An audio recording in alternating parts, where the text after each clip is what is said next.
Hello students, welcome to दक्षिणा ई classroom. मेरे साथ पारस, मेरा नाम पारस वर्मा है और मेरे साथ बेटा आप लोगों का इस दक्षिणा के ई क्लासरूम में बहुत बहुत स्वागत है।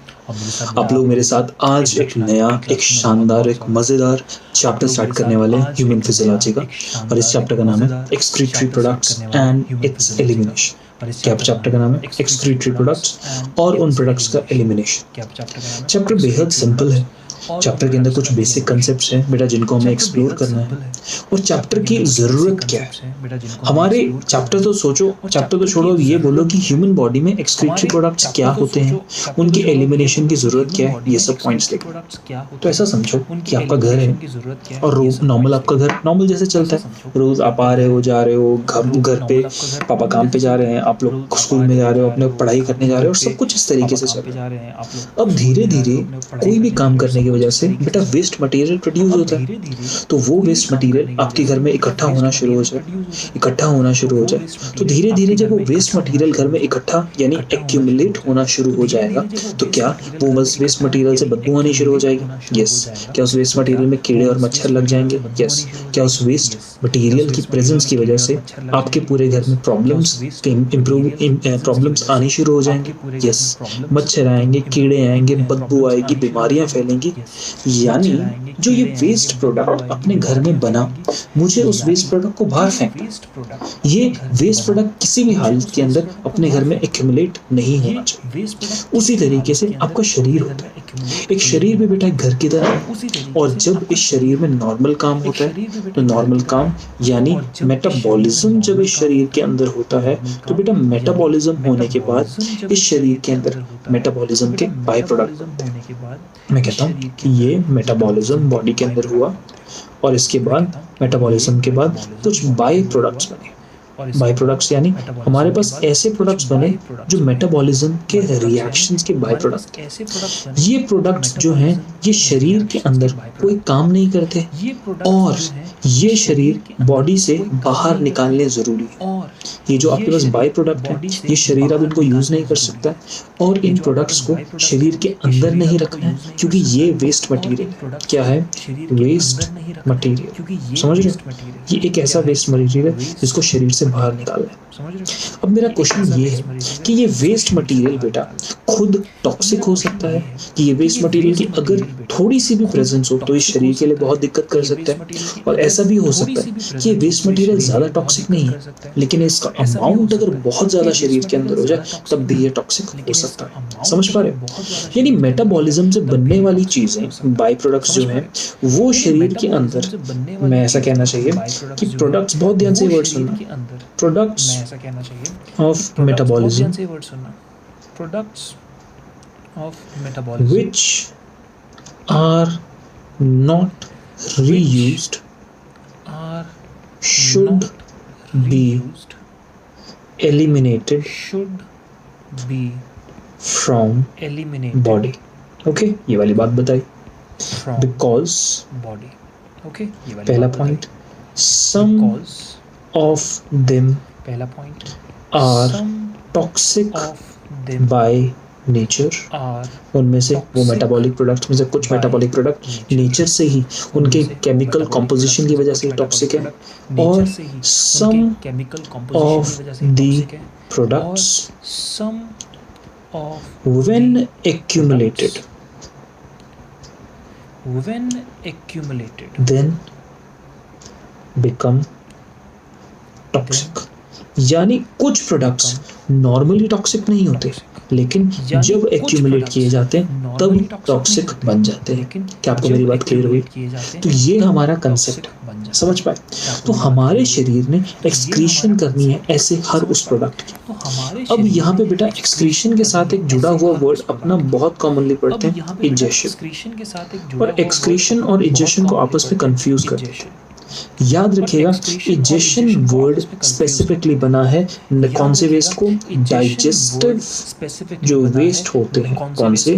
डाइजेस्टिव वेस्ट, उनका रिमूवल फ्रॉम बॉडी, जो हमारी बॉडी से अगर आप डाइजेस्टिव वेस्ट को रिमूव कर पाए, दैट मीन्स आप प्रोसेस कौन सा देख पा रहे हैं, इजेशन का प्रोसेस आप कंसिडर यानी देख पा रहे हैं। क्या आपको इजेशन क्लियर हुई? अब एक्सक्रीशन में क्या होता है, तो आप एक्सक्रीशन समझने के लिए एनसीईआरटी की लाइंस और डेफिनेशंस पढ़ेंगे। एनिमल्स, हम क्योंकि ह्यूमन फिजियोलॉजी पढ़ रहे हैं तो एनिमल्स के लिए पढ़ रहे हैं। Animals accumulate ammonia, urea, uric acid, carbon dioxide, water, ions like sodium, potassium, chlorine, chloride, phosphate, sulphate, ऐसे अलग अलग ये सब चीजें ईदर बाय मेटाबॉलिक एक्टिविटीज और by other means like excess ingestion.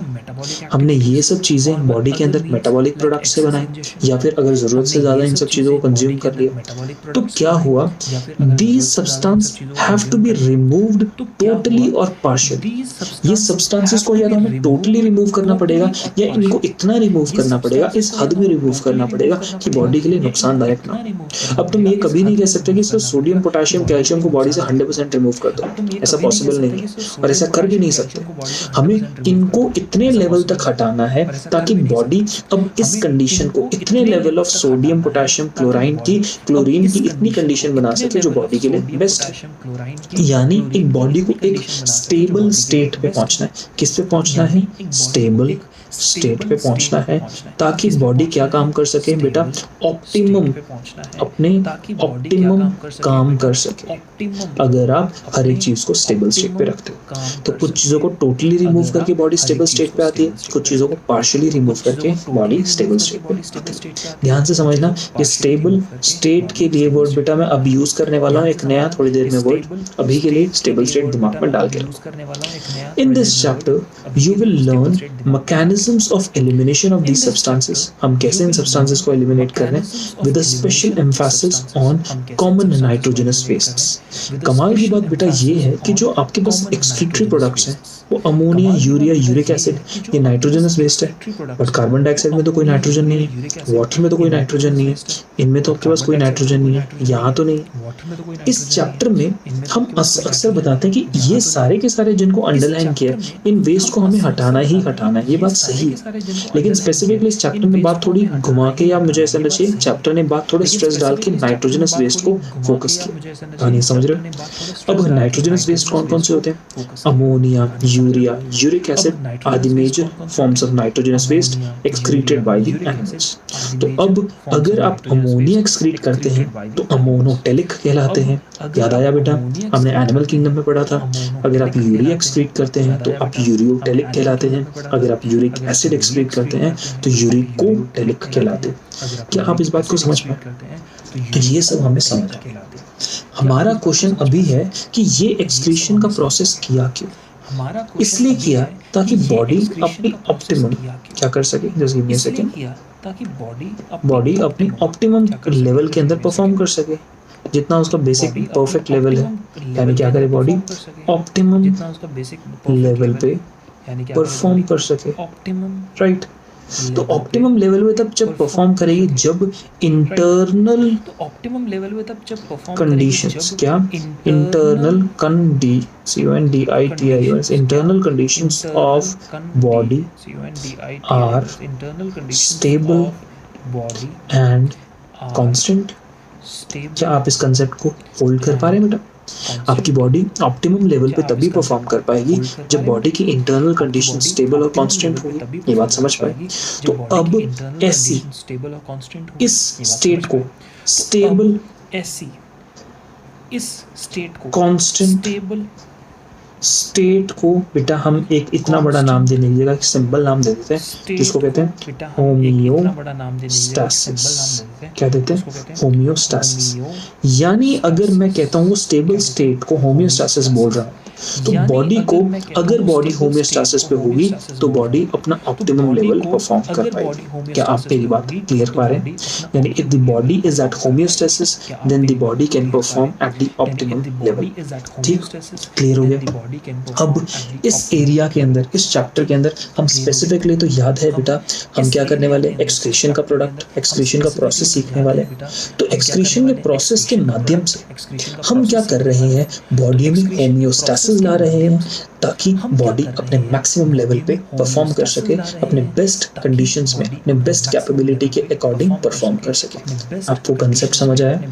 यानी अगर मैं कहता हूँ बॉडी अगर होम्योस्टैसिस मेंटेन करेगी तो बॉडी बेस्ट ऑप्टिमम काम कर पाएगी, यानी सबसे बढ़िया तरीके से सर्वाइव कर पाएगी। क्लियर?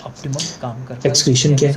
एक्सक्रीशन की डेफिनेशन देखते हैं। It is a process concern with removal of substances which are not required like the waste products, like the toxic substances, उनको बॉडी से हम लोग रिमूव कर देना चाहते हैं। और उनको करके हम क्या पहुंचना चाहते हैं?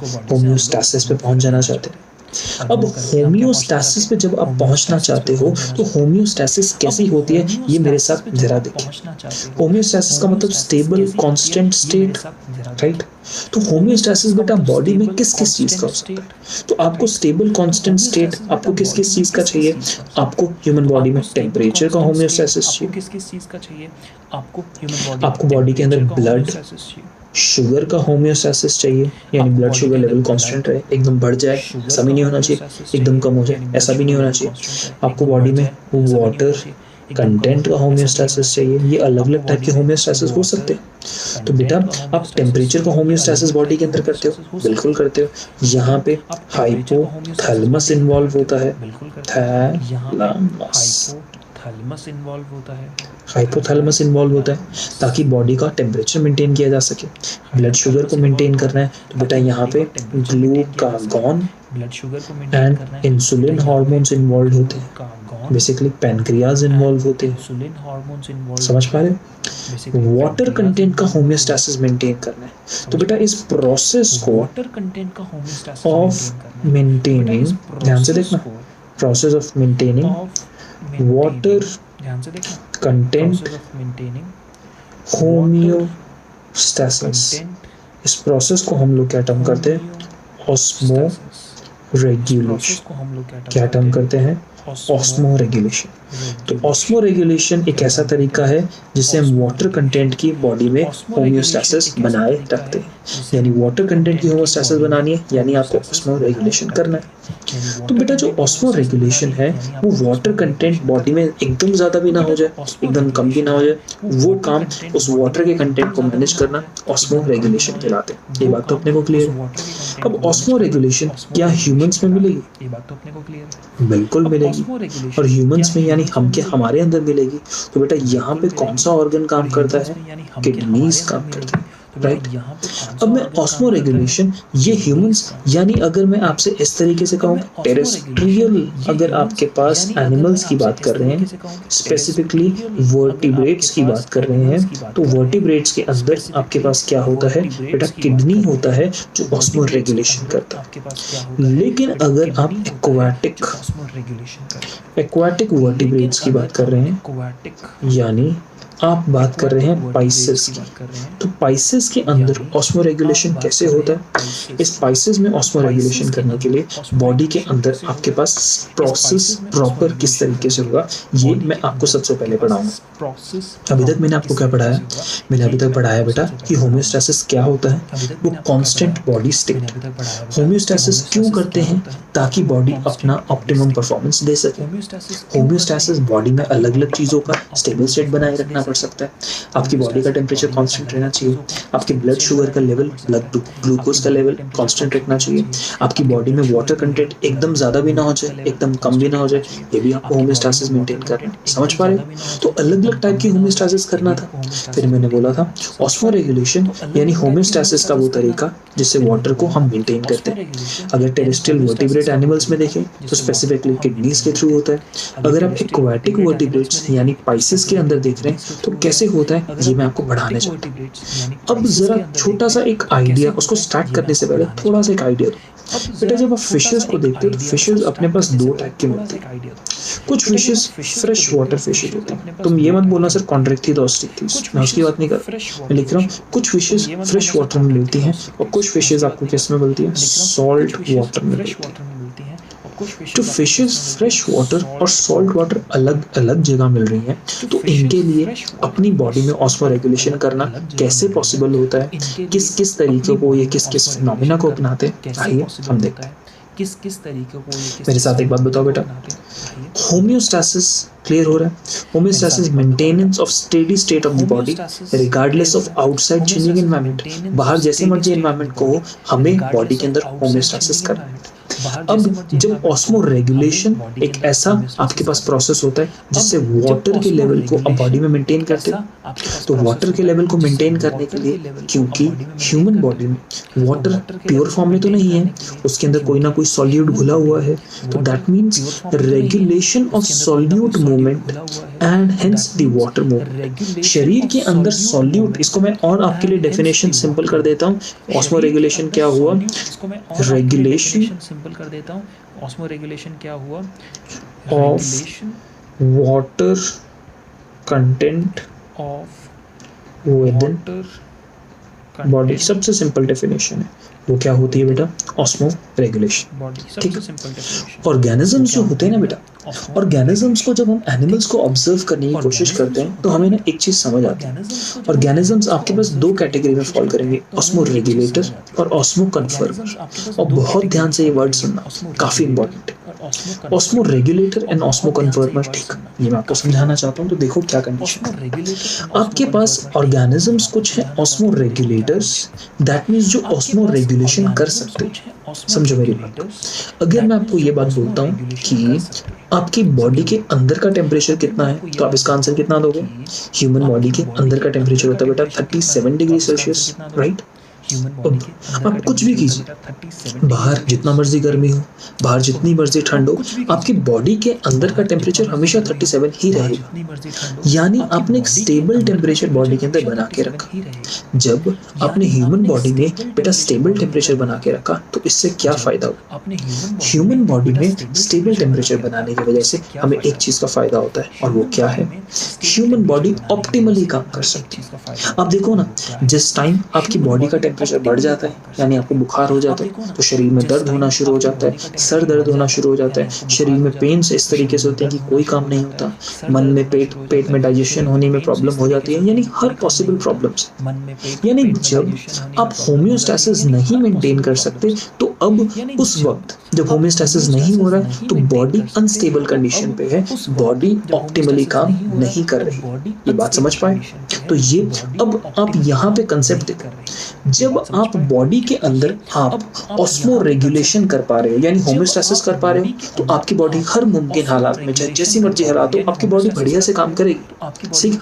लेकिन अगर कोई ऑर्गेनिज्म ऑस्मो कन्फर्मर होगा तो उनकी डेफिनेशन क्या है? They can not maintain internal osmotic balance actively. Human नहीं, उनकी एनिमल की बॉडी में ऑस्मो रेगुलेशन वो नहीं कर पा रहे, यानी बॉडी के वाटर कंटेंट को ऑप्टिमम लेवल पे नहीं मेंटेन कर पा रहे। तो ऐसा बिल्कुल हो सकता है कि बॉडी के अंदर वाटर कंटेंट कभी कभी किसी के सिचुएशन में बढ़ जाए, और ऐसा भी हो सकता है किसी सिचुएशन में कम हो जाए। तो वाटर कंटेंट फ्लक्चुएट किए जा रहे हैं किसके अंदर? ऑस्मो कन्फर्मर के अंदर। तो बेटा आपसे एक सबसे बेसिक क्वेश्चन पूछूं, when you compare osmoregulator and osmoconformer, which organism is better adapted to live?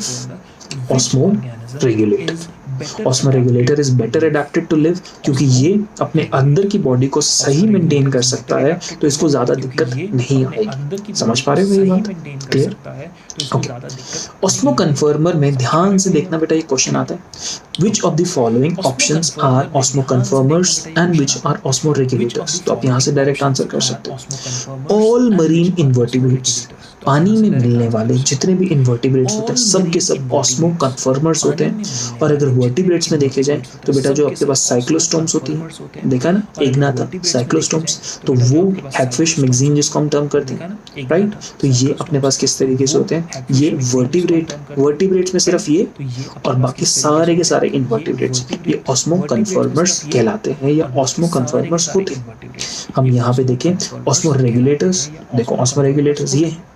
हमने आपको बताया कि जब आप वर्टिब्रेट एनिमल्स की बात कर रहे हो तो जमीन पे जो रहते हैं वर्टिब्रेट्स वो किडनीज के माध्यम से करते हैं, लेकिन अगर वो एक्वाटिक हो तो पाइसेस जो आपके पास कैसे करेंगी, वो पाइसेस दो कंडीशन में दिख रहे हैं, they can live in fresh water and salt water. तो how exactly are they doing, let's see. Osmoregulation can, how exactly is it being done in fresh water and how exactly is it being done in marine water, एक एक करके देखते हैं। सबसे पहला fresh water. Fresh water में बेटा दिक्कत क्या आती है ये समझो। आप जो हो, आप अपनी बॉडी का एक सेल लीजिए और उस सेल को उठा के प्योर वाटर में डाल दो। किस में डाल दो? प्योर वाटर में डाल दो। तो क्या होगा? क्या सेल से पानी अंदर, सेल के अंदर से पानी बाहर जाएगा कि बाहर से अंदर है? देखो क्या बोल रहा हूँ, यहाँ पे इस तरीके से आप क्या ले रहे हो, प्योर वाटर ले रहे हो और आपने अपना सेल इस तरीके से डाल दिया। तो जब सेल बेटा इस तरीके से डाल दिया तो पानी बाहर से अंदर आएगा। क्या आएगा? पानी बाहर से अंदर। तो जब पानी बाहर से अंदर आएगा, अपने आप आ रहा है, सेल खींच नहीं रहा है, क्योंकि अंदर जो कॉन्सेंट्रेशन था, ध्यान से मेरी बात सुनेगा, मैं यहाँ पे इसको इस तरीके से लिखता हूँ, अंदर इस तरीके से सेल ये था, पानी बाहर से अंदर आ रहा है, बिकॉज इनसाइड सेल, वर्ड बहुत ही ध्यान से देखना, इंपॉर्टेंट कंसेप्ट है। Inside cell concentration of solute is high, therefore concentration of water is low। किसका कॉन्सेंट्रेशन कम है? पानी का कॉन्सेंट्रेशन कम है। कहाँ पर? इनसाइड से। और आउटसाइड जो होगा वहां पे पानी के पास सॉल्यूट कॉन्सेंट्रेशन कम होगा, देयरफॉर वाटर कॉन्सेंट्रेशन हाई। ये वाली बात तो आपको बेसिक समझ आती है। ये तो बेटा 10th वाला 8th वाला कंसेप्ट है कि अगर सॉल्यूट ज़्यादा है, नमक पानी में ज़्यादा है, तो पानी की कॉन्सेंट्रेशन कम है। अगर आपके पास नमक कम है तो पानी की कॉन्सेंट्रेशन ज़्यादा है। सिंपल सी बात है। तो अब यहाँ पे आप अच्छे से एक बार कंडीशन देखो। अगर आपके पास देखी जाती है कोई भी चीज़ moves from a region of high concentration to the region of low concentration, तो बाहर पानी का कॉन्सेंट्रेशन ज़्यादा है, अंदर सेल के साइटोप्लाज्म में पानी का कॉन्सेंट्रेशन कम है, तो यानी water move from higher concentration to the lower concentration, यानी it move from outside towards inside. और जब आउटसाइड से इनसाइड जा रहा है बेटा, यहाँ क्या हो रहा है? एंडोस, इसको ऐसे लिखेंगे, एंडो ऑस्मोसिस। क्या हो रहा है यहाँ पे? एंडो ऑस्मोसिस, यानी बाहर से पानी अंदर जा रहा है। क्या आपको बात क्लियर हो? आपको एंडोऑस्मोसिस क्लियर हुआ? तो सोचो जब बाहर से पानी अंदर जाएगा तो सेल धीरे धीरे धीरे धीरे इस तरीके से फूलना शुरू हो जाएगा। उसी तरीके से जब आप किसी एक फ्रेश वाटर कंडीशन में जाओगे तो वहां पे प्रॉब्लम क्या है कि बॉडी का अंदर बाहर के कंपैरिजन में ज्यादा सॉल्यूट रहता है, यानी बॉडी के सेल्स में वाटर का कंटेंट कम है, बाहर वाटर का कंटेंट ज्यादा है, क्योंकि बाहर फ्रेश वाटर है, यानी body is hypertonic to the environment. तो अब कंडीशन क्या होगा? एंडोस्मोसिस होगा। तो प्रॉब्लम क्या होगी? Body starts gaining the water passively, और इससे धीरे धीरे धीरे धीरे क्या होगा? बॉडी का फूलना शुरू हो जाएगा। Clear? Body starts gaining water, बाहर से अंदर पानी आ रहा है। अच्छा मुझे बताओ, अंदर सॉल्यूट का कंसंट्रेशन ज्यादा है, बाहर सॉल्यूट का कंसंट्रेशन कम है, तो क्या अंदर से बाहर इस तरीके से सॉल्यूट मूव करेगा और बाहर से अंदर कौन चीज मूव करेगा? वाटर। तो यहाँ पे प्रॉब्लम क्या हो रही है? Body starts gaining the water passively while there is a continuous loss of salts to the surrounding, यानी शरीर के अंदर के जो एसेंशियल जरूरत के भी सॉल्यूट्स होंगे वो भी वेस्ट होने शुरू हो जाएंगे। तो ऐसे कंडीशन के अंदर फिशेस क्या करती हैं सर्वाइव करने के लिए? वो तो मर जाएंगी बेटा, जरूरत से ज्यादा बॉडी में आते जा रहा है, बॉडी फूल फूल के फट जाएगी और बॉडी में जो इंपॉर्टेंट सॉल्ट्स थे वो तो खत्म हो जाएंगे। तो हम लोगों को इस कंडीशन से बाहर निकलने का, अगर इस कंडीशन से बाहर निकलना है तो बॉडी कंडीशन क्या करती है? सबसे पहले पानी मत पियो, क्योंकि ऑलरेडी पानी वो शरीर के अंदर आ रहा है, तो पानी की तो कमी नहीं है, डोंट ड्रिंक वाटर। और आयनोसाइट्स कुछ स्पेशल सेल्स होते हैं जो गिल्स के सरफेस पे पड़े होते हैं, गिल्स के सरफेस पे वो क्या करते हैं? एक्टिवली, यानी एटीपी खर्च करके बाहर से सोडियम और पोटेशियम को बॉडी के अंदर पंप करते हैं। देखो ना प्रॉब्लम क्या हुई थी, जब इस फिश को पानी में डाला तो बॉडी के अंदर वाले सॉल्ट्स बाहर चले गए, क्योंकि अंदर सॉल्ट ज़्यादा थे, बाहर कम थे, तो अंदर से सॉल्ट बाहर जा रहे। तो शरीर के इंपॉर्टेंट सोडियम, पोटेशियम, क्लोराइड और ये वो सब चीज़ें ये बॉडी के अंदर से बाहर वेस्ट हो रही, तो मुझे वापस अंदर लानी पड़ेगी ना। तो जब मुझे वापस अंदर लानी पड़ेगी तो मुझे एटीपी खर्च करना पड़ेगा। एक्टिवली यहाँ पे कौन से सेल्स इन्वॉल्व होंगे? आयोनोसाइट्स इन्वॉल्व होंगे, जो एक्टिवली सोडियम और पोटेशियम को पंप इन करेंगे। इस तरीके से फ्रेश वाटर में रहने वाली जो फिशेज होती हैं, बेटा वो क्या काम करती हैं? फ्रेश वाटर में रहने वाली फिशेज हमारे लिए ऑस्मो रेगुलेशन करती हैं। कहानी क्लियर हो गई? अब मरीन एनवायरनमेंट में जो फिशेज रहती हैं वो क्या करती हैं? मरीन एनवायरनमेंट में देखो, अंदर के कंपैरिजन में यहाँ पे जो सेल है, यहाँ पे सॉल्ट कंडीशन या सॉल्ट की जो कॉन्सेंट्रेशन है वो बाहर ज्यादा है। मरीन वाटर है एकदम ज्यादा, इतना ज्यादा नमकीन है कि शरीर के अंदर पानी का कंटेंट बाहर के मुताबिक ज्यादा है, पानी का कॉन्सेंट्रेशन शरीर के अंदर बाहर के मुताबिक ज्यादा है। तो that means the body is hypotonic as compare to the environment. ठीक, तो अब कंडीशन क्या होगी? जब शरीर में कॉन्सेंट्रेशन पानी का ज्यादा, बाहर कॉन्सेंट्रेशन पानी का कम, तो शरीर पानी लूज करना शुरू कर देगा। तो प्रॉब्लम क्या आएगी? Body loses the water passive, अंदर से पानी एक्सोस्मोसिस होना लग जाएगा, एक्सोस्मोसिस होने लगेगा। पुराने वाले केस में एंडोऑस्मोसिस हुआ था, इस वाले केस में एक्सोऑस्मोसिस होना शुरू हो जाएगा और शरीर से अंदर से पानी बाहर जाएगा। क्लियर? तो अब इस बात के लिए क्या करेगी? To compensate the water loss it needs to be drunk regularly. अब पानी शरीर से, देखो अब शरीर से पानी बाहर करते जा रहे हो तो शरीर में पानी का कंटेंट कम। अब आपने कहा कि यार पानी का कंटेंट कम हो गया तो मुझे बाहर से पानी पीना पड़ेगा। जब मैं बाहर से पानी, वो फिश पानी पिएगी तो और उस पानी के साथ और ज्यादा अमाउंट ऑफ सॉल्यूट आ रहे हैं। तो शरीर में आप पानी पी रहे हो, एक तो पैसिवली पानी बॉडी के सरफेस से लूज हो रहा है, और फिर कंडीशन क्या हो रही है? पानी की कमी हो रही है तो प्यास लग रही है तो पानी और पिया।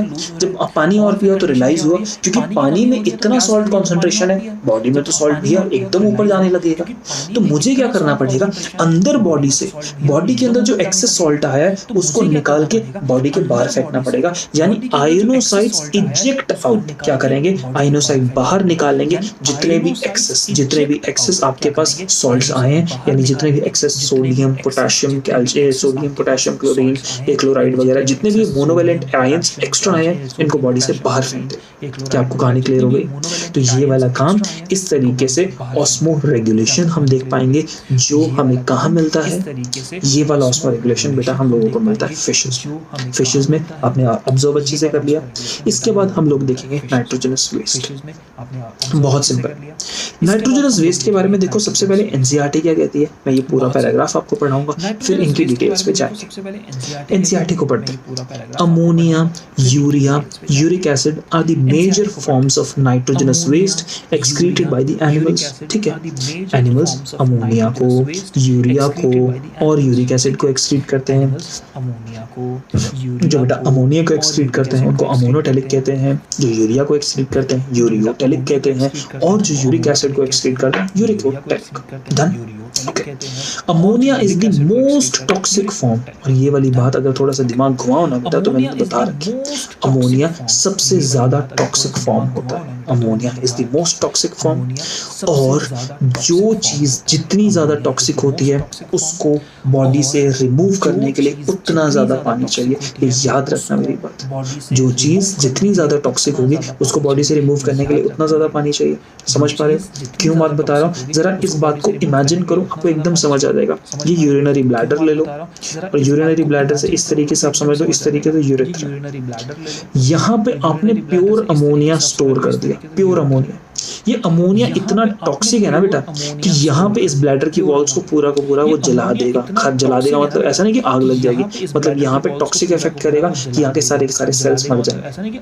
तो मैं अमोनिया को कभी बॉडी से इस तरीके से एक्सक्रीट नहीं कर सकता, तो इसलिए क्या करना पड़ेगा? इस अमोनिया के साथ खूब सारा मतलब और खूब 100 बार खूब लगा दो, इतना सारा वाटर डालना पड़ेगा। अब तुम बताओ, तुम दिन में कितना पानी पीते हो? डॉक्टर कंप्लेन करते हैं हम लोग पानी कम पीते हैं। पीते हैं यार दिन में। तो इस अमोनिया, अगर हमारी बॉडी अमोनिया एक्सक्रीट करती है तो हमें इतना सारा पानी पीना पड़ता है, हमें मतलब कितने कई 100 लीटर पानी पीना पड़ जाता है। लेकिन इतना लीटर पानी हमारे पास अवेलेबल है नहीं। इतना लीटर पानी हम हर रोज पी सकते हैं नहीं। तो बॉडी कहती है यार ये आदमी तो अमोनिया एक्सक्रीट कर नहीं सकता। क्यों? क्योंकि इसको एक्सक्रीट करने के लिए जितना पानी चाहिए था, ये आदमी तो टेरेस्ट्रियल एनवायरनमेंट में रहते हैं, इसके पास इतने पानी की अवेलेबिलिटी नहीं है। तो हम इस टेरेस्ट्रियल ऑर्गेनिज्म में अमोनिया को यूज नहीं कर सकते, अमोनिया को एक्सक्रीट नहीं कर सकते। हमें अमोनिया की जगह कुछ और एक्सक्रीट करना पड़ेगा। क्या आपको मेरा कंसेप्ट समझ आया? यानी टेरेस्ट्रियल ऑर्गेनिजम्स के पास वाटर अवेलेबिलिटी इतनी नहीं है, इसलिए वो ammonia is not the preferred form of excretion. तो अगर टेरेस्ट्रियल ऑर्गेनिज्म देखते हैं तो टेरेस्ट्रियल ऑर्गेनिज्म यूरिक एसिड या यूरिया का इस्तेमाल करते हैं। देखो, ammonia is the most toxic form and requires large amount of water for it's elimination, whereas uric acid जो दूसरा था बेटा, ये लीस्ट टॉक्सिक फॉर्म है और इसको मिनिमम वाटर लॉस के साथ एक्सक्रीट किया जा सकता है। किसके साथ? मिनिमम वाटर लॉस के साथ। अब हम लोग यूरिया एक्सक्रीट करते हैं, हम ना ही uric acid, humans uric acid भी नहीं करते, अमोनिया भी नहीं करते। आप सोचोगे सर हम लोग यूरिक एसिड क्यों नहीं करते? अरे हमें यूरिक एसिड रिलीज करने की जरूरत ही नहीं है। क्यों? क्योंकि यूरिया से हमारा काम बन जाता है। मैं आपको एक बात बताना चाहता हूँ, ध्यान से मेरी बात सुनो बेटा। ये रहा अमोनिया, और अमोनिया को जब आप यूरिया में कन्वर्ट करते हैं तो याद रखना इस प्रोसेस में एटीपी यूज हो रहा है। और ऐसा समझो कि एटीपी पैसे हैं, मनी है, रुपए हैं। तो क्या आप किसी तरीके से, कोई भी तरीके से आप रुपए को वेस्ट करना चाहेंगे? नहीं। तो देखो, अब बॉडी ने कहा तुम अमोनिया एक्सक्रीट करो तो तुम्हारी पूरी की पूरी बॉडी खराब हो जाएगी, या फिर थोड़े से पैसे खर्च लो तो तुम अमोनिया को यूरिया में कन्वर्ट कर दो तो तुम्हारा काम बेटर चल पड़ेगा। तो हम कहेंगे ठीक है यार, क्योंकि हम यूरिया को एक्सक्रीट करने के लिए जितना पानी चाहिए उतना हम जुगाड़ कर सकते हैं, तो हम क्या करेंगे, हम यूरिया को एक्सक्रीट कर देंगे। कहानी क्लियर हो गई? अब लेकिन जो बर्ड्स थी वो कहती हैं यार इंसान तो पानी पी भी लेते हैं, उनके ब्लैडर में पानी भर भी जाता है, यूरिनरी ब्लैडर में पानी भर भी जाता है। तो अगर हम जो चिड़िया हैं इनको हवा में इतना ऊंचा उड़ना है, तो अगर ये यूरिया अपने पास एक्सक्रीट करेंगे तो इनको यूरिया के साथ खूब सारा पानी भी चाहिए। तो चिड़िया जो है वो कहती है कि मुझे उड़ना है। अब मुझे फ्री फंड में मैंने पानी पिया, यूरिया एक्सक्रीट करने के चक्कर में मैंने खूब सारा पानी को बॉडी में स्टोर भी करके रखा। तो उड़ते वक्त फ्री फंड में आपके पास बॉडी का वेट बढ़ जाएगा। कहते हैं हम यूरिया नहीं रखेंगे, हम थोड़ी सी और मेहनत कर लेंगे, हम किस में कन्वर्ट कर देंगे इसको, यूरिक एसिड। और यूरिक एसिड को एक्सक्रीट करने के लिए पानी की अमाउंट बहुत कम चाहिए।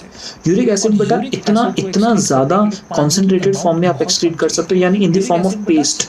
ये जो अपनी चिड़िया है ऐसे एक्सक्रीट करती हैं, इसलिए जो चिड़िया यूरिक एसिड यूज करती हैं ताकि यूरिक एसिड को एक्सक्रीट करने में पानी ज्यादा ना उठाना पड़े, ताकि वो आसानी से उड़ सके। कहानी क्लियर? बढ़िया। देखो मेरे साथ, the process of excreting ammonia, the process of excreting ammonia is a monotelism. Okay, many bony fishes, यहाँ पे हम देखते रहेंगे NCERT की दिए हुए examples. Many bony fishes, aquatic amphibians and aquatic insects are monotelic। और बेटा आप लोग यहाँ पे मेरे साथ देखते रहिएगा, बहुत इंपॉर्टेंट पोर्शंस हैं। यहाँ पे NCERT डायरेक्ट एग्जाम्पल्स दे रही है, जो एग्जाम्पल्स हमने एनिमल किंगडम में पढ़े थे, तो इन एग्जाम्पल्स को अपने को याद करना पड़ेगा। Okay, ammonia as it is readily soluble is generally excreted by diffusion across the body surfaces or through gill surfaces in the fish as ammonium ions। यानी अगर फिश के अंदर अमोनिया कैसे निकलेगा? गिल सरफेस से, अगर दूसरे ऑर्गेनिज्म में बॉडी सरफेस के थ्रू निकलेगा।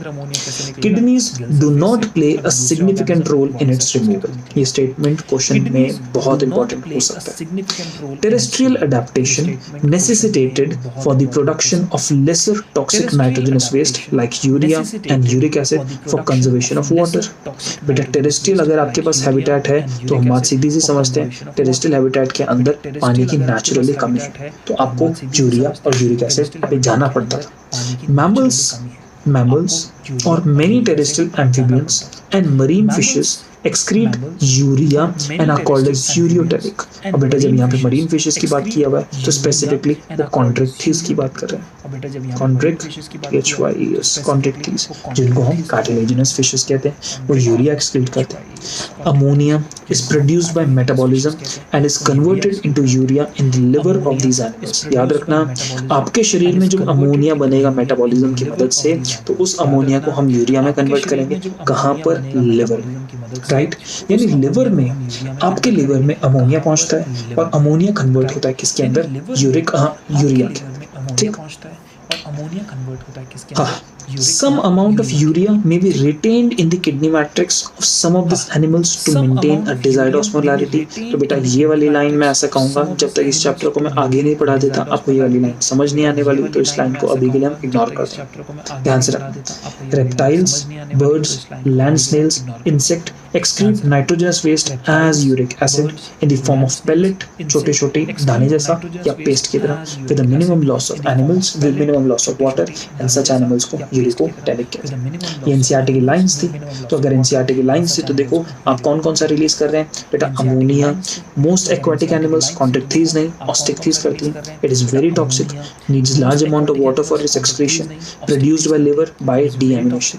ह्यूमन बॉडी के अंदर जब हम इन अमाइनो एसिड्स को कंज्यूम करते हैं तो बेटा डाइजेशन के बाद अमाइनो एसिड्स एब्जॉर्ब होकर ब्लड में पहुंचते हैं, अमाइनो एसिड्स लिवर में जाते हैं और लिवर में प्रोसेस होता है deamination.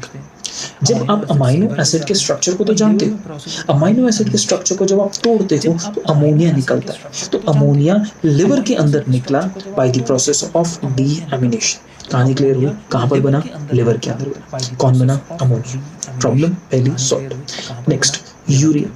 Urea can be done by adult amphibians, by mammals, by turtle, by contact thieves. It is less toxic than ammonia. ये बात हमें पता है। यूरिया किडनी में मदद करता है ऑस्मो रेगुलेशन में। कैसे? We don't care। एक लास्ट वर्ड जो बड़े इंपॉर्टेंट है, हम कहते हैं यूरिया कहाँ बना?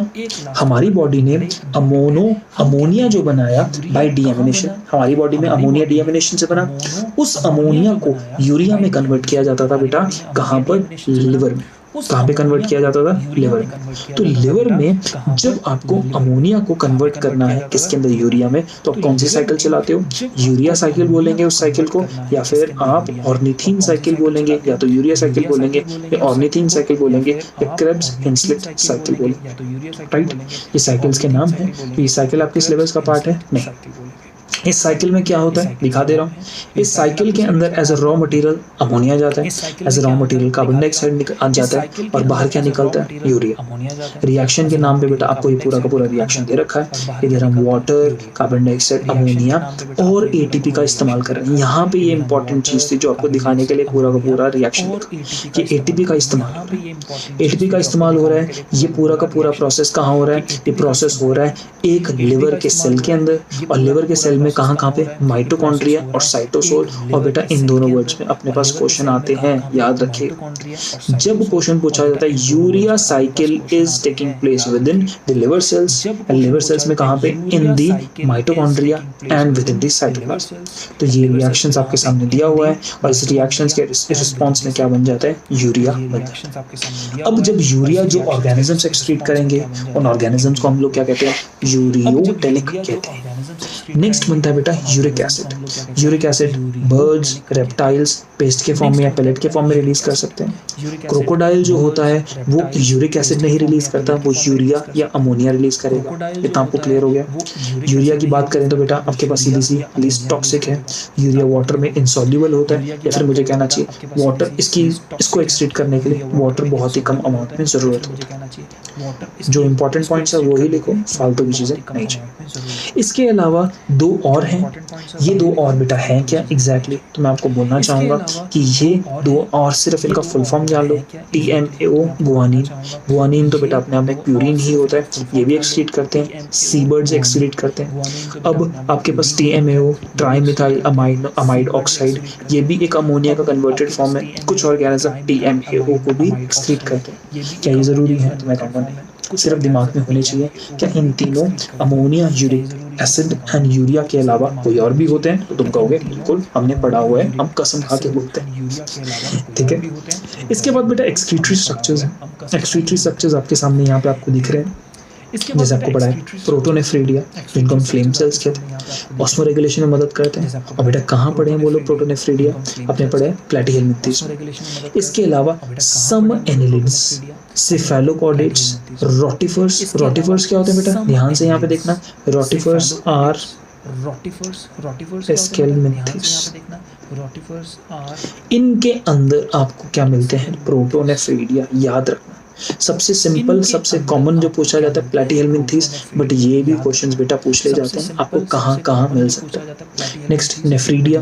नेफ्रीडिया ऑस्मो रेगुलेशन भी कर सकता है, नाइट्रोजन वेस्ट का रिमूवल भी कर सकता है। एनिलिडा, अर्थवॉर्म में नेफ्रीडिया का हम इस्तेमाल करते हैं, आपने पढ़ा है ना, integumentary nephridia, septal nephridia, pharyngeal nephridia, ये टाइप्स ऑफ नेफ्रीडिया पढ़े आपने। माल्फिजियन ट्यूब्यूल्स, ये वही काम करते हैं, ऑस्मो रेगुलेशन, नाइट्रोजनस वेस्ट का रिमूवल, इंसेक्ट्स में मिलते हैं, पढ़ा है हमने। एंटीनरी ग्लैंड्स, आपके पास ग्रीन ग्लैंड्स, एक क्रस्टेशियंस, आर्थ्रोपोड्स में मिल सकते हैं।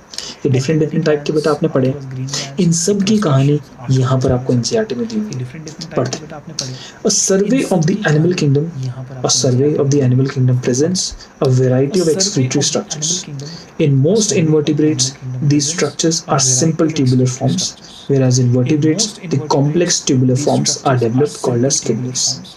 Some of these structures are mentioned here. Protonephridia or flame cells are the excretory structures in platyhelminthes, platforms, rotifers, बता दिया ना आपको, जो स्केलमेंट्स होते हैं, कुछ एनालिड्स एंड सिफेलोकॉर्डेट्स जैसे आपके पास amphioxus. Protonephridia are primarily concerned with ionic and fluid volume regulation, यानी प्रोटोनेफ्रीडिया का मेन काम क्या है? Osmoregulation. ध्यान रखना, प्रोटोनेफ्रीडिया का मेन काम क्या है? Osmoregulation. दूसरा स्ट्रक्चर है नेफ्रीडिया।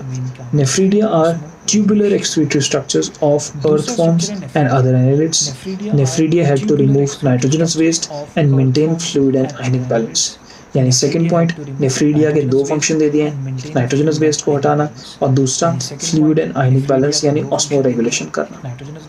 हम कहते हैं प्रोटोनेफ्रीडिया ने सिर्फ ऑस्मो रेगुलेशन करी, नाइट्रोजनस वेस्ट को हटाया, मैं कहूँगा नो। कहानी क्लियर हो रही है? नाइट्रोजनस वेस्ट को नहीं हटाया। ये अकॉर्डिंग टू एनसीईआरटी लाइंस बहुत इंपॉर्टेंट है, छोटे छोटे पॉइंट्स में डिफरेंस देखो। मैंने आपको यहाँ बोला है कि यहाँ पे ये osmoregulation and nitrogenous waste दोनों हटाएगा, यहाँ पे और यहाँ पर भी ये काम करेगा, लेकिन एनसीईआरटी सिर्फ ऑस्मो रेगुलेशन बोलती है for the case of protonephridia. ये बात हमारे लिए जानना और समझना बेहद इंपॉर्टेंट। ठीक बेटा, Malpighian tubules are excretory structures in most of the insects including cockroaches. ठीक है, आर्थ्रोपोडा इंसेक्टा के अंदर मालफिजियन ट्यूब्यूल्स मिलती है। Malpighian tubules help in the removal of nitrogenous waste and osmoregulation. यानी मालफिजियन ट्यूब्यूल्स का भी दो काम दे दिया, नाइट्रोजनस वेस्ट को रिमूव करना और ऑस्मो रेगुलेशन। एंटीनल ग्लैंड्स, जिनको दूसरा नाम ग्रीन ग्लैंड्स भी बोल सकते हैं, perform excretory function in crustaceans like prawns. ये वहाँ पे ये वाला काम करते हैं। तो यहाँ पर बेटा आज हम लोगों ने एग्जैक्टली स्टडी क्या किया? हमने बहुत सारी चीजें स्टडी करी, जिसके अंदर हमने सीखा कि होम्योस्टासिस क्या होता है, फिर हमने सीखा ऑस्मो रेगुलेशन होम्योस्टासिस का एक तरीका होता है। उसके बाद हमने सीखा कि जब ऑस्मो रेगुलेशन के हिसाब से कुछ ऑर्गेनिज्म को ऑस्मो रेगुलेटर्स बोल सकते हैं, किसी किसी को ऑस्मो कन्फर्मर्स बोल सकते हैं। ऑस्मो रेगुलेटर्स वो होंगे जो ऑस्मो रेगुलेशन कर सकते हैं और ऑस्मो कन्फर्मर्स वो होंगे जो ऑस्मो रेगुलेशन नहीं कर सकते। क्या आप मेरी बात समझ पा रहे हैं? क्लियर हुआ?